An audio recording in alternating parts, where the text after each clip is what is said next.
What's up, guys? Birdman here. I'm going to be bringing you guys a profile today on Pure Lightsworn. I love this deck. I've been playing this deck for a while.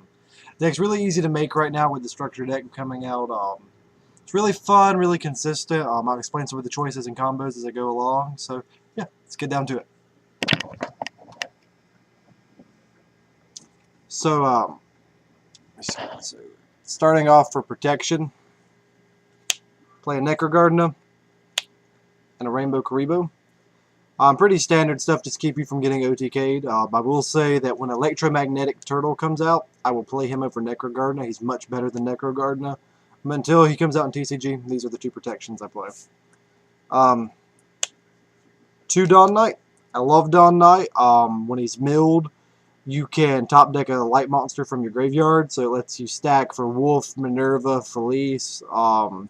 And if it's the end of the mills, you can top deck like a Lumina or a JD to set yourself up for next turn. And last non-Lightsworn monster, it's a light deck, so you got to play honest. For the Lightsworn lineup, 1 Raikou, Garroth, 1 Shire. Shire's really good late game. 1 Arcus, 1 Aaron, 1 Jane, 1 Celestia. Celestia is going to be like your little mini JD, and she's good because if you tribute summon her using a Lightsworn, you mill 4 cards and you can pop 2 on the field, so you can get rid of annoying back row or a problem monster. If you ever get like a Lightsworn that gets locked down with Fiendish Chain or gets hit with a Veiler or a Breakthrough Skill, you can kind of ditch them off for Celestia. And she's a 23 beater, so not bad at all. 1 Minerva. I like Minerva. I hate drawing Minerva. She's good late game for getting JD to your hand, but I like her mainly for getting plays off from the deck, so I wouldn't run more than 1. I don't know, I just hate drawing her. Play 1 Felice, Lightsworn Archer. I love Felice. She's your tuner version of Wolf. You contribute her, mills 3 cards, and pop a card on the field. There's that. She's 2,000 wall. I wouldn't play more than 1 because I am playing 2 Wolves. I don't have a lot of problem. Occasionally these will clog.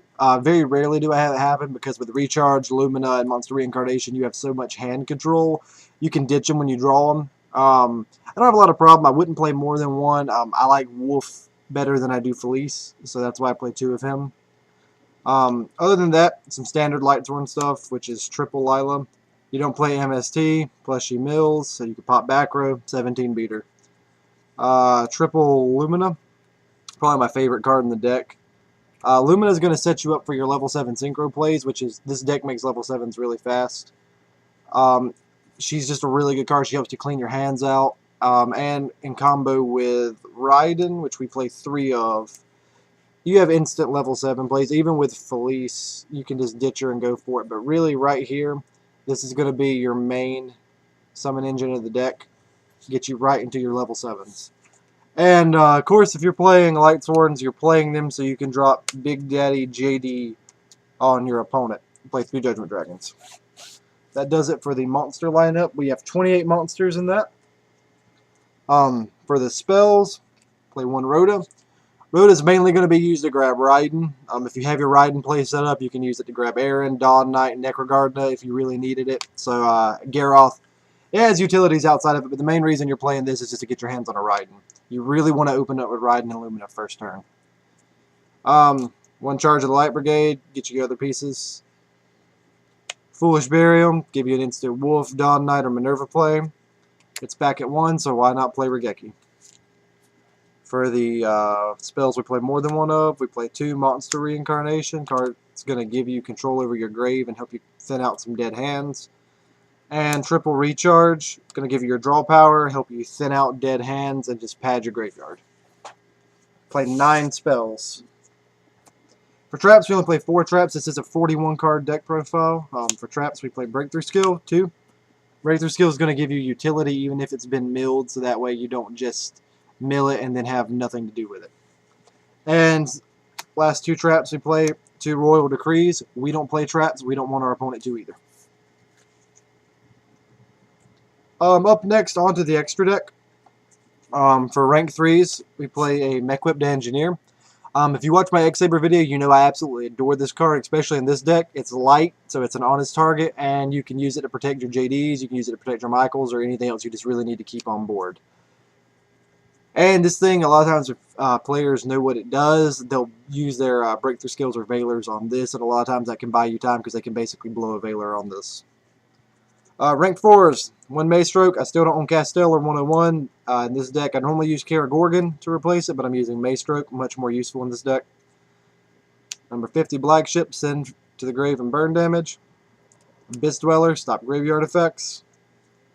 Starleash Paladinamo. Paladinamo is what I go to the most as far as rank 4s go. Detach 2 materials, target a monster your opponent controls, its attack becomes 0, and its effects are negated. And when this card gets popped, you draw 1. 2000 beater, light target for honest. I love this card to death. Rounding out our Exceeds, I play 1 Divine Dragon Knight Felgran. Felgran I very rarely go into. The best instance I can say of going into Felgran is a late game I had 2 JDs on board, but I don't remember exactly what he had. I couldn't quite kill him off, and I had a Michael on board. Didn't have enough cards to mill, so I went into Felgran, detached to negate Michael's effect to push me in the next turn, so that way I could get off without decking out. But yeah, that does it for the Exceeds. For the Synchros, 1 Goyo. I very rarely make Goyo. But with Minerva in the deck, with all the level 3s, every time I take it out, I have so many opportunities to make it, so it's better just to run in. Like I said, you'll very rarely make it, but it's definitely a really good card to have the option to.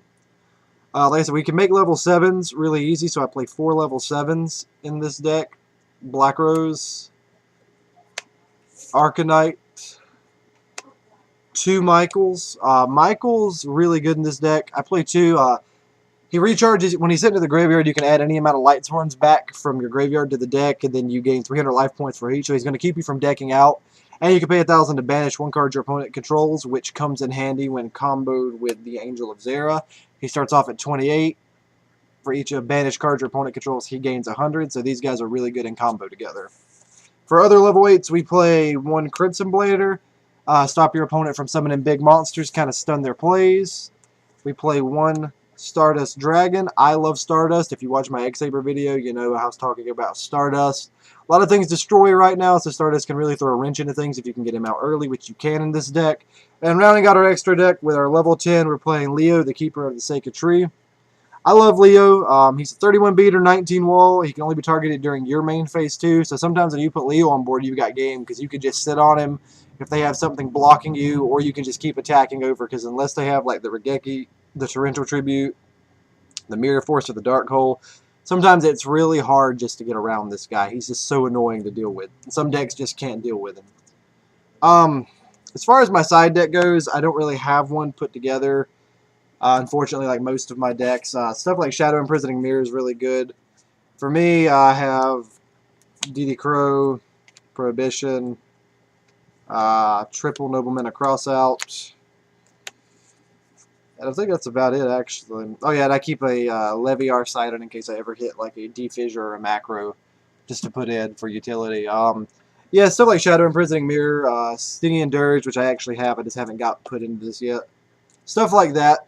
It's really good. I know I would not recommend doing anything with that side deck I just showed you, except maybe the Nobleman's. But yeah, guys, that does it for my Lightsworn deck. I love it. I think it's consistent. Let me know below if there's anything you guys would change to it. I love hearing from you guys. Drop a like and a subscription. I'll be doing more updates with more deck profiles. Have stuff like Agents coming at you soon. Burning Abyss, stuff like that. So let me know what you guys think. I hope you guys like it. Thank you for your time, and you guys take it easy.